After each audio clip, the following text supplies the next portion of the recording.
Morning everyone, my name is Chiranjeevi and in today's video we are going to discuss the strategy design pattern. So the strategy design pattern is a straightforward design pattern and it's the simplest design pattern in the behavioral category. So let's have a look at the definition for the strategy design pattern. So strategy design pattern is a behavioral design pattern that lets you define family of algorithms, encapsulate each one and make them interchangeable. Strategy lets the algorithm vary independently from the clients that use it. So here's the idea.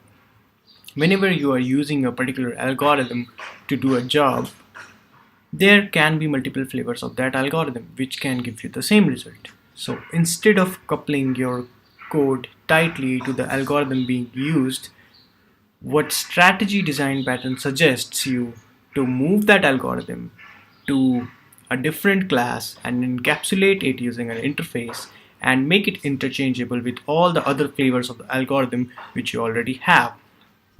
Let's say we have sorting. The problem is sorting and we have different kinds of sorting strategies, like we have bubble sort, we have merge sort, we have quick sort.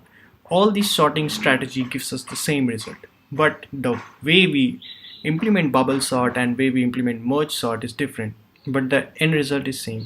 So these algorithms fall under the family of sorting algorithms and they can be interchanged with each other. So instead of tightly coupling our code with our bubble sort algorithm, what we can do is create a sorting interface and inject different kinds of sorting algorithms and make them interchangeable with each other. So that's what strategy design pattern is. It's the simplest design pattern in the behavioral category. Let's have a look at the UML diagram. The UML diagram is also a quite straightforward thing. So we have a strategy interface which has this execute method, and the concrete strategies actually implement this strategy interface and give the implementation for their own algorithms. We have a context which has a strategy, and we have a method to set this strategy and execute that. So whenever we want to change the strategy, what we can do is we can use the set strategy method to change the strategy. And at the end, the client will have this reference to this context object, and it will inject one of its sorting strategy, whatever we want to inject, and it will call the do something method on the context object to execute this strategy. So that's what the UML diagram is. Let's quickly go ahead and take a look at the coding example. So our coding example is also similar to the UML diagram. It's kind of a one-to-one mapping with the UML diagram. We have an interface called strategy which has this execute method, and all those concrete strategies, be it your sorting algorithms or string manipulation algorithms or any algorithms or graph algorithms, let it be graph traversal algorithms.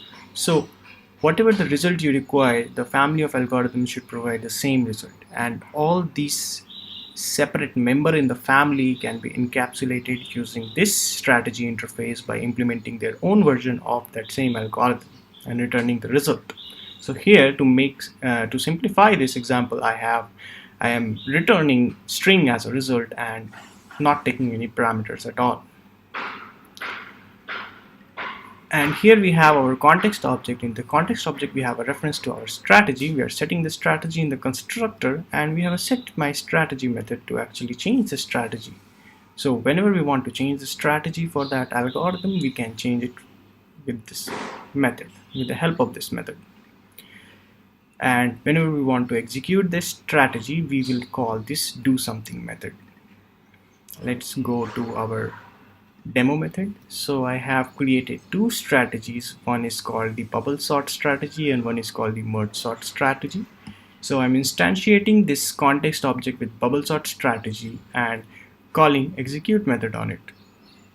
Calling the execute method on it actually invokes this method, which is calling the do something method on the context object.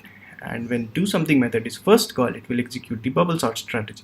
Now let's say we want to change the strategy to merge sort strategy. So this is how we change. We set the new strategy by this setter method and we again execute the do something method. So this is how the strategy pattern is meant to be implemented.